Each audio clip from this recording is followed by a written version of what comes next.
It's the Black Real Estate Dialogue. Tune in, tune in, tune in, tune in. If you're someone who lives in an area where it's so expensive to buy real estate and you feel like it's impossible, then I have something for you. I just released a free guide that's going to give you the 8 steps you need to take to buy your first out-of-state property. I bought several properties out of state, living in California, investing in Ohio, and you could do the same. It's just a matter of having the right information. So click the link in the description of this episode to get your free guide today. So I was doing some research and I actually had an opportunity to watch some interviews with your mother. And I didn't get to her, did I? no, we'll get to it. You're good. And so I know, there was a period of time when she stepped in and took over the company. And in the interview I was watching, she was mentioning like she didn't really know anything about architecture or the business. And she was just documenting, what she went through. So I'd love to hear from your perspective, just some of the challenges she faced and, how that inspired you just watching her persevere and succeed. Yeah, so when Moses McKissack the third, my grandfather and his brother, they left the business to my father, Right. who was William McKissack, and we used to call him a good old boy. Because, he, no, I'm serious, because he really didn't have to do anything for contracts. He didn't write proposals or anything. It was just on handshake. Wow. And so my mother literally, she said she only knew the telephone number to the office because she hadn't been to the office in 17 years when she was thrust into being CEO. It was probably, I think it was 4 days before my twin sister and I were graduating from Howard University. And my father had a massive stroke, and we all had to go back to Nashville. Mom was already in Washington, so we all go back to Nashville. And so at first, it was really around, how's our father doing? Right. And, let's get him stabilized. And then the business piece start coming in after that, when she began to realize that he's not going to be able to come back to work for a while. Yeah. And so she went into the office, and, the first thing she had to do was assess where everything was, because she literally, she didn't know anything. And she had a lot of opposition. There was a lot of people who felt, this may be your husband's business, but you're a woman. You're not an engineer. You're not an architect. So how are you going to manage this? And she was determined. She basically, I think what kept her going is she would think about the fact that she had 3 daughters. And, the 3 of us were all in architecture, engineering. We were headed in the right direction. We hadn't gotten to the company yet, but we were headed in the right direction. And she took everything she had to say, I'm going to keep this company for them. And if I could just, hang on long enough, then they will come in as my support. So my father had given stock options to several of his employees. They felt like they were owners. They did not own majority of the stock. My mother did. So she had to deal with them around a boardroom table and their attorneys coming in, trying to tell her, okay, you may be the owner, but we don't want you to be the president. We don't want you to run this company. And my mother said, I'm definitely going to run this company. And she has a master's degree in psychology. And I always say that she's able to understand the manias and the phobias of people that can't understand why a woman can run a business. And so she was determined. Yeah. And she did it. She was one of the best salespeople the company ever had. She sold business all the way up to Washington, D.C. And so there were several businesses. It wasn't just the architecture, engineering business. She had to deal with the construction business, which she didn't understand how that operated. Daddy's partner came in one day and gave her a bag full of cash. Said, this is your cut. And she's like, cut for what?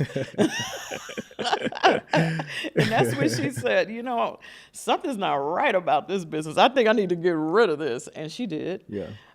He owned real estate. We owned College Hill, which were apartments right next to Tennessee State. So Mom had to handle that. She had to deal with the realtor and, renovating and everything you have to do around an apartment. Wow. And then he owned Devonell, which was another apartment complex. So she had a lot to do, and then property everywhere. Yeah. And so, my father was a man's man. He didn't really go home. First of all, he didn't expect anything was going to happen to him. I think if he had, he would have set things up a little better.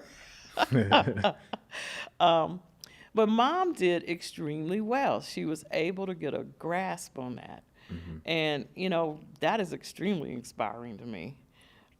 She always felt like women were equal. She always felt Black people were equal. And she just never had a problem walking into a room full of men. In Nashville, all we had was white and Black. Yeah. That's all we had. Yeah. Now we have a whole lot more. But my mother had no problem doing that. Yeah. She became like a peacock in society, if you ask me. She integrated the Swan Ball, which was the elite arts community of Nashville. And then she sued the city of Nashville over the airport when they did not let one contract to a minority. And although she sued, they blackballed her for about 5 years, but they gave a contract to another minority firm. And she thought that was a win. Wow. It didn't bother her really that she didn't get the work, but that she opened up a door. She kicked through a door. Definitely. Probably 20 years after she sued the city of Nashville, the attorney that was on the other side saw Mom and I out to lunch or dinner. I can't remember where it was. And he came over and he kneeled and he said, "You are an amazing woman. And you were right at that time." I mean, That's deep. It went 20 years later for, her to, get her flowers from this man that had, gone after her extremely hard. And today she's the same person at 92. At 92, she's the same person. Yeah. I remember my early days in New York, and I'm building. I got great contracts, but I needed to build more. I needed to make that next level move. And I called Mom because I'm looking at TV, and there's Pataki. He's our governor. And I said, "Mom," and I just talking, "Mom, if I could meet that man, I think it would change things for me, and it'd be a game changer for me." So Mom said, "Oh, I'll call you right back." And I'm like, what is she doing now? She called me back probably a day later, and she says, "Cheryl, guess what? You're having lunch with Governor Pataki and the Governor Sundquist for the state of Tennessee on April whatever date, and everyone else is paying $5,000, but because you're from New York and they know who I am, they're only charging you $2,500. Wow. I'm like, I will drop everything and I'll be there. Yeah. I ended up flying to Nashville, and because I was the only one from New York, they sat me right next to the governor. Wow. And so I had Pataki next to me. I had the governor of Tennessee right across from me on a long table. And that's when I developed a good relationship with Governor Pataki. So when we got back to New York, I had a little fundraiser for him. And, then he said, "You know what, we should have dinner." So my husband and I show up at the 21 Club in Manhattan. I'm thinking it's a dinner with, 50 people. Like he's inviting me to a dinner where he's going to talk to, a close group of friends. I get there, and the maitre d' takes my husband and I over to a table with 5 people. I'm like, is the governor coming? They're like, oh, yeah. He's coming with Patrick Donahue and Kathy Blaney. I said, it's just the 5 of us? He's like, oh, yeah. I swear to God. I start sweating from here to here because I wasn't prepared for that. Right. I have learned over the years that when you sit in front of a politician, you have to have an ask. You have to have something that you want to ask. And I wasn't prepared for that. And so the governor comes in, and we're sitting, we're talking, we're getting to know each other. He said, how can you help me? How can I help you? I just put, I'm just trying to get rich here. Like, and then I just laughed because that was the honest truth. Okay. But I couldn't figure out how to change it into what I really wanted to say, which is I need more projects here. But he understood, and he laughed, and he said, well, New York's a great place for you to get rich. What's up, y'all? Sam here from the Black Real Estate Dialogue podcast. Thank you so much for watching another episode.